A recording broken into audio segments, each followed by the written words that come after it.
This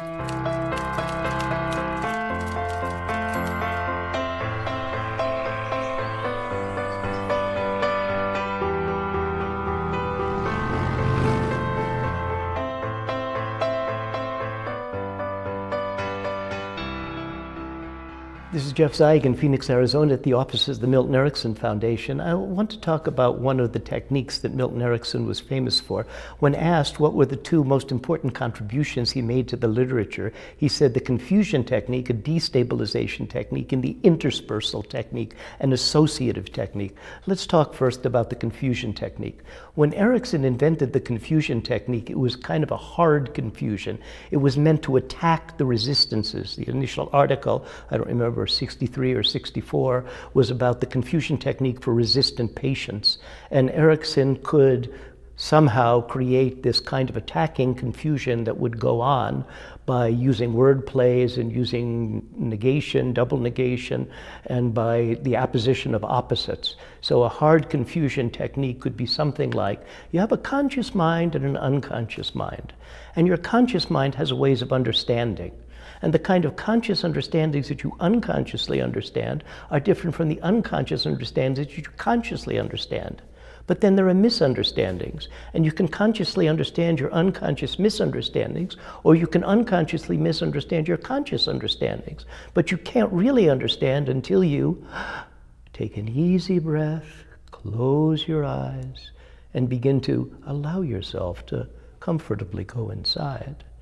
Now, oh my gosh, I'll do anything to avoid that confusion. People don't like uncertainty states, and so they're more apt to grasp onto the first thing that comes along and makes sense.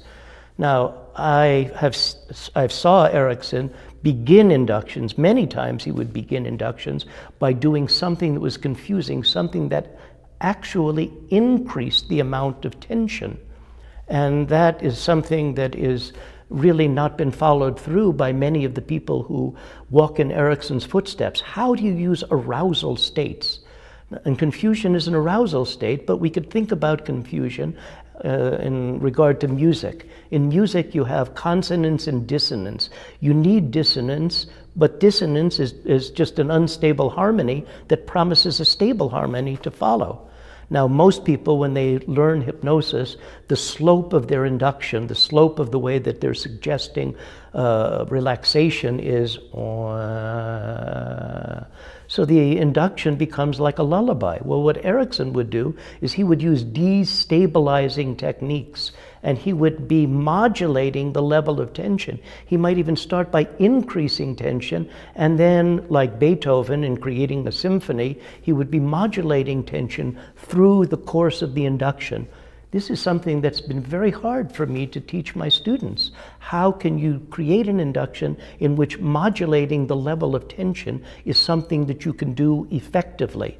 And you don't have to use this kind of attacking hard confusion, but you can think about creating little moments of destabilization.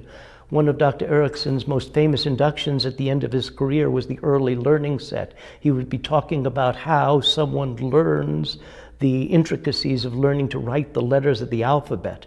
And he would get the person absorbed in living the memory of learning to write the letters of the alphabet. And he would start by saying, how many bumps are there, and an N and an M, and then did you dot the T and cross the I? Now, suddenly you would be a little bit destabilized. Did he say that right? Is that the way that he meant it? And and where do you put the circle on the line for the D and the P and the B? And how many bumps are there in an N and an M? And why did he say N before M? And so there was momentary ways in which he would be using, creating a spice that created more vibrancy in the hypnotic recipe by using arousal states. I invite you to learn to read Erickson's article on the confusion technique, but then to begin to think about soft kinds of confusion, rather than the kind of hard confusion that Erickson made famous. I don't use that kind of hard confusion in my work, but creating destabilizing moments that modulate the level of tension, both in hypnosis and in psychotherapy, is creating a symphony rather than a lullaby.